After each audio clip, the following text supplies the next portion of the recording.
এই জুলাই পদযাত্রা জেলা থেকে জেলান্তরে ছড়িয়ে যাচ্ছে, গ্রাম থেকে গ্রামান্তরে ছড়িয়ে যাচ্ছে। নতুন দল এসেছে, নতুন নেতৃত্ব এসেছে, আপনাদের সামনে বিকল্প এসেছে। যেই বিকল্পের খোঁজে আপনারা গত 54 বছর ধরে খুঁজেছেন, সেই বিকল্প নেতৃত্ব আপনাদের সামনে হাজির হয়েছে।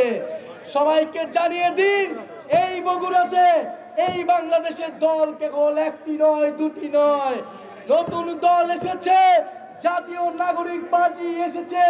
বৈষম্যহীন গণতান্ত্রিক বাংলাদেশ গড়বে বলেই জাতীয় নাগরিক পার্টি এসেছে।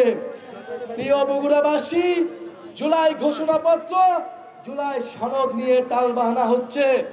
আমরা স্পষ্টভাবে বলতে চাই আজকের এই বগুড়া থেকে, জুলাই ঘোষণাপত্র অবশ্যই নতুন সংবিধানে যুক্ত হবে।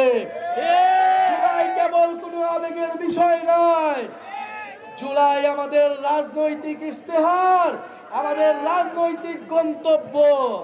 এই জুলাইয়ের পথেই আগামীর বাংলাদেশ পরিচালিত হবে।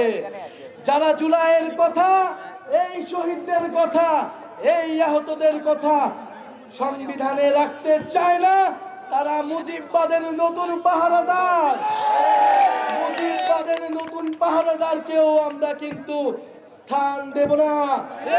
মুজিববাদীরা পলাতক হয়েছে, মুজিববাদীরা ভারতে পালিয়েছে, কারণ এটা কোনো বাংলাদেশি পার্টি ছিল না, এটা একটা ভারতীয় পার্টি ছিল। প্রিয় বগুড়াবাসী, আমরা বলেছি গণ অভ্যুত্থানের পরে ভারত, পাকিস্তান, আমেরিকা, চীন কারো ইশারায় বাংলাদেশ পরিচালিত হবে না। বাংলাদেশের নির্বাচন, বাংলাদেশের রাজনীতি, বাংলাদেশের সবকিছু ঠিক করবে বাংলাদেশের জনগণ।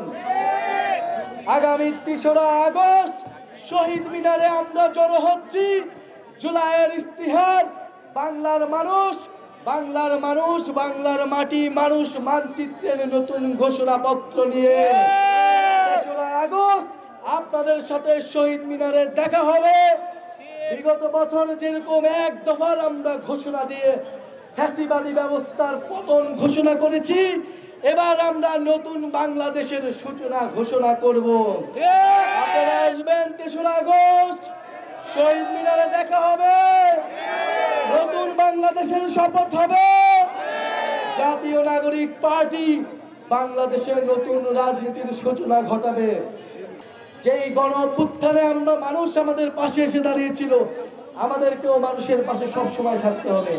ইনশাল্লাহ দেখা হবে, আপনাদের প্রত্যেকটি সমস্যার সমাধানে আমরা থাকবো।